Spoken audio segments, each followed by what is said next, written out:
Ralph no oyó el resto de la frase porque estaba presenciando algo asombroso. Mientras Dulin y Hillstrap miraban a los espectadores, Terry ayudaba a levantarse al hombre de la camisa vaquera. Le dijo algo, pero Ralph no alcanzó a oírlo, aunque aparentemente sus oídos estaban en sintonía con todo el universo. El de la camisa vaquera asintió, y mientras se alejaba, levantó un hombro para secarse el rasponazo de la mejilla. Más tarde, Ralph recordaría ese breve instante dentro de la escena completa. Reflexionaría profundamente al respecto en las largas noches en que el sueño lo eludiera. Terry, con las manos esposadas, ayudando a levantarse a ese hombre, pese a que su saliva aún le corría por la mejilla, como una escena de la puta Biblia. Los mirones ya eran multitud, y ahora la multitud rayaba en turbamulta. Algunos habían llegado hasta los veintitantos peldaños de granito que conducían a las puertas del juzgado a pesar de los esfuerzos de los policías para obligarlos a retroceder. Un par de alguaciles, un varón corpulento, una mujer flaca, salieron para ayudar a dispersarlos. Algunos se fueron, pero otros permanecieron allí plantados. Por si eso fuera poco, Gilstrap y Dulin discutían. Gilstrap quería que Terry volviera al coche hasta que se restableciera el orden. Dulin quería conducirlo al interior, y Ralph sabía que el sheriff tenía razón. «Vamos», les dijo. «June y yo iremos delante». «Desenfunden sus armas», ordenó Gilstrap, jadeante. «Así despejarán el camino». Eso, naturalmente, no solo iba contra el protocolo, sino que además era una locura. Y tanto Dulin como Ralph lo sabían. El sheriff y el ayudante del fiscal, agarrando de nuevo a Terry por los brazos, reanudaron la marcha. Al menos la acera estaba despejada hasta el pie de la escalinata. Ralph veía el resplandor de las motas de mica incrustadas en el cemento. «Eso dejará postimágenes cuando estemos dentro», pensó. «Flotarán ante mis ojos como una pequeña constelación». El autobús azul se balanceaba sobre sus amortiguadores mientras los jubilosos detenidos se lanzaban de un lado y a otro, entonando todavía «inyección, inyección», junto con la muchedumbre congregada afuera. Cuando dos jóvenes empezaron a saltar sobre un inmaculado Chevrolet Camaro, el uno en el capó y el otro en el techo, se activó una alarma. Ralph vio las cámaras grabando y supo qué imagen darían los habitantes de la ciudad al resto del estado cuando esas escenas se emitieran en los informativos de las 6. Igual que hienas. Veía a cada uno en vivo relieve, y todos se le antojaban grotescos. Vio a la presentadora rubia de Canal 7 caer otra vez de rodillas, golpeada nuevamente por la camparta de la aguja hipodérmica. La vio levantarse y vio que una mueca de incredulidad torcía su bonito rostro cuando se tocó la cabeza y vio sus dedos manchados de sangre. Vio a un hombre con tatuajes en las manos, un pañuelo amarillo en la cabeza y las facciones desdibujadas por efecto de lo que probablemente eran antiguas quemaduras que la cirugía no había podido corregir. Un incendio al prenderse, la grasa en la sartén, pensó Ralph. Quizá mientras borracho se disponía a freír unas chuletas de cerdo. Vio a un hombre agitando un sombrero vaquero como si aquello fuese el rodeo de Cap City. Vio a Howie guiar a Marcy hacia la escalinata, ambos con la cabeza gacha, como si avanzaran contra un fuerte viento. Y vio a una mujer que se inclinó delante de ella y le hizo una peineta. Vio a un hombre con una bolsa de lona de repartidor de periódicos al hombro y un gorro de punta calado hasta las orejas a pesar del calor del día. Vio que el alguacil corpulento recibía un empujón por detrás y que se libró de una mala caída porque una mujer negra de hombros anchos lo agarró por el cinturón. Vio a un adolescente que llevaba a su novia sobre los hombros. La chica blandía los puños y reía. El tirante del sujetador le colgaba hasta el codo. El tirante era de vivo color amarillo. Vio a un muchacho de labio leporino con una camiseta en la que aparecía el rostro sonriente de Frank Peterson. Recuerden a la víctima, se leía en el pecho. Vio la ondulación de las pancartas. Vio bocas abiertas, vociferantes, todos dientes blancos y mucosa roja. Oyó el timbre de una bicicleta. Uga, uga, uga. Miró a Sabló, que extendía los brazos para contener al gentío, y leyó la expresión del inspector de la policía del estado. Esto se está poniendo muy jodido. Dulin y Gilstrap llegaron por fin al pie de la escalinata con Terry en medio. Howie y Mercy se unieron a ellos. Howie gritó algo al ayudante del fiscal y alguna otra cosa al sheriff. Ralph no distinguió sus palabras a causa del vocerío, pero lo que fuera los instó a ponerse otra vez en movimiento. Mercy tendió las manos hacia su marido. Dulin la apartó de un empujón. Alguien empezó a gritar, «¡Muere, Maitland, muere!» Y la multitud se sumó a la cantinela mientras Terry y quienes lo escoltaban subían por la escalinata. Ralph volvió a posar la mirada en el hombre con la bolsa de repartidor de periódicos. En esta, a un lado se leía, «Lea el Call de Flint City», en letras de un rojo desvaído, como si se hubieran dejado la bolsa a la intemperie y bajo la lluvia. El hombre que llevaba un gorro de punto en un día de verano con alrededor de 30 grados. El hombre que en ese momento metía la mano en la bolsa. Ralph recordó de pronto su interrogatorio a la señora Stanhope, la anciana que había visto a Frank Peterson entrar con Terry en la furgoneta blanca.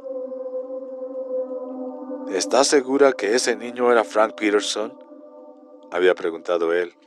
Oh, sí, era Frank, había dicho ella. Los Petersons tienen 2 hijos, los 2 pelirrojos. ¿Y no era pelo rojo lo que Ralph veía asomar debajo del gorro? Antes repartía el periódico que leíamos en casa, había dicho la señora Stanhope. El hombre del gorro sacó la arma de la bolsa y lo que sostenía no era un periódico. Ralph respiró hondo y desenfundó su Glock. ¡Un arma! ¡Un arma!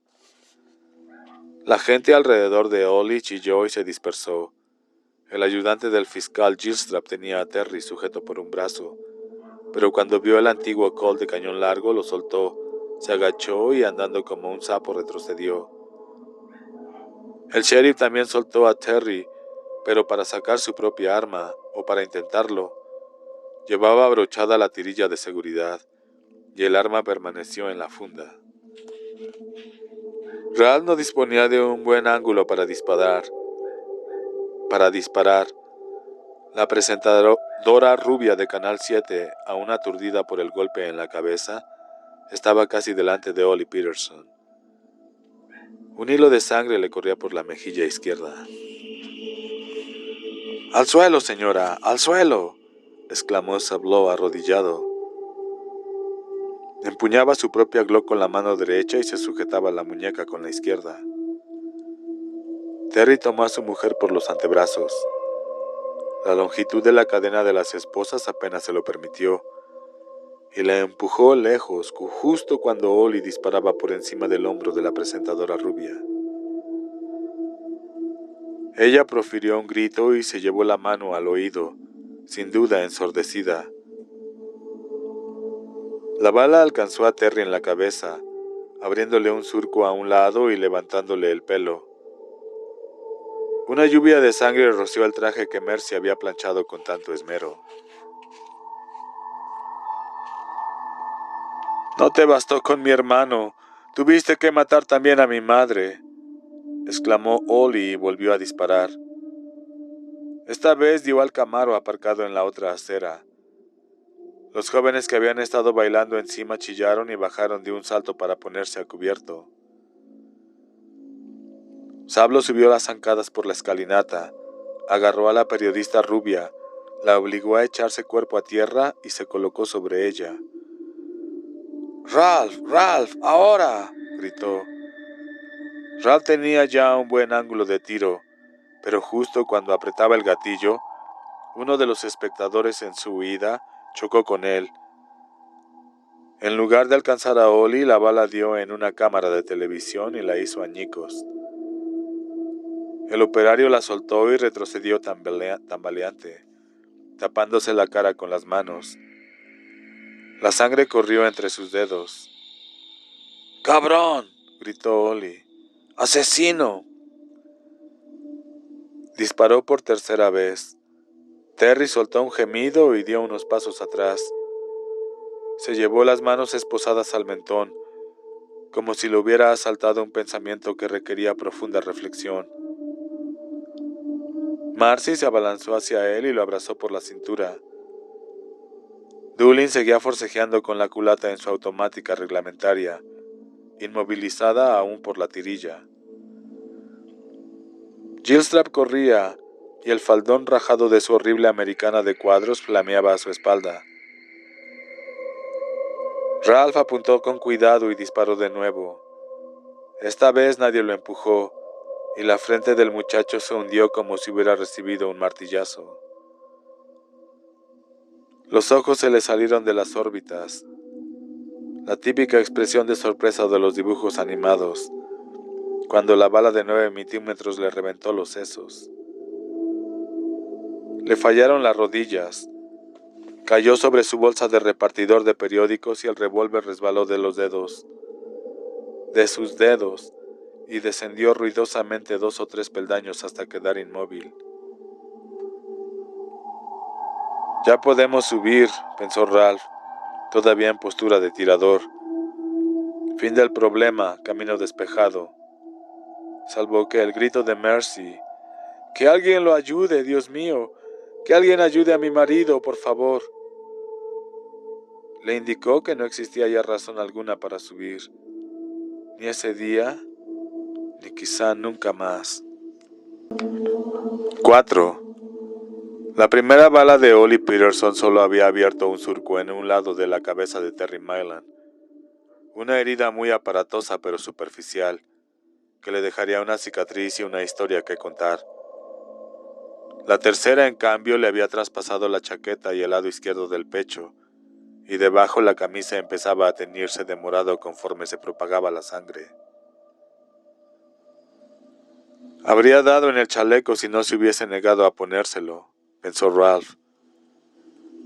Terry yacía en la acera, tenía los ojos abiertos, movía los labios. Howie intentó agacharse junto a él. Ralph echó atrás el brazo con fuerza y obligó al abogado a retroceder. Howie cayó de espaldas. Mercy se aferraba a su marido y balbuceaba. No es grave, Ter. Estarás bien. Sigue con nosotros. Ralph apoyó la base de la mano en su pecho mullido y elástico y la apartó también. Terry Mayland seguía consciente, pero estaba a punto de morir. No quedaba mucho tiempo. Una sombra se proyectó sobre él. Un maldito cámara de alguna maldita cadena de televisión. Jones habló, le agarró por la cintura y haciéndolo girar lo mandó lejos. El operario, manteniendo la cámara en alto para que no se dañara, dio un traspié y cayó.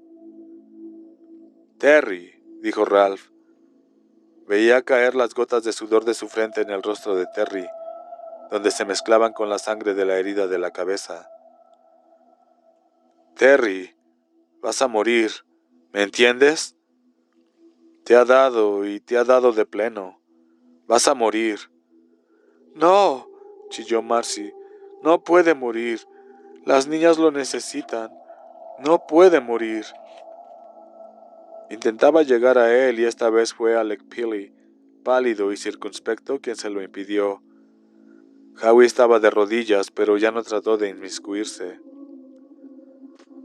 ¿Dónde me ha dado? En el pecho, Terry. Te ha dado en el corazón, o un poco por encima. Es necesario que hagas una declaración in articulo mortis. ¿Entendido? Debes admitir que mataste a Frank Peterson. Ahora tienes la oportunidad de limpiar tu conciencia. Terry sonrió. Sendos hilillos de sangre resbalaron por las comisuras de sus labios. Pero no fui yo, contestó él. Hablaba en voz baja, poco más que un susurro, pero claramente audible. No fui yo, así que dime, Ralph, ¿cómo vas a limpiar tú la tuya? Cerró los ojos y luchó por abrirlos de nuevo. Por unos segundos asomó algo a ellos. Después nada. Ralph colocó los dedos ante la boca de Terry. Nada. Se volvió a tirar a Mercy Maitland. Le costó porque la cabeza parecía pesarle 500 kilos. Lo siento, dijo. Tu marido ha fallecido.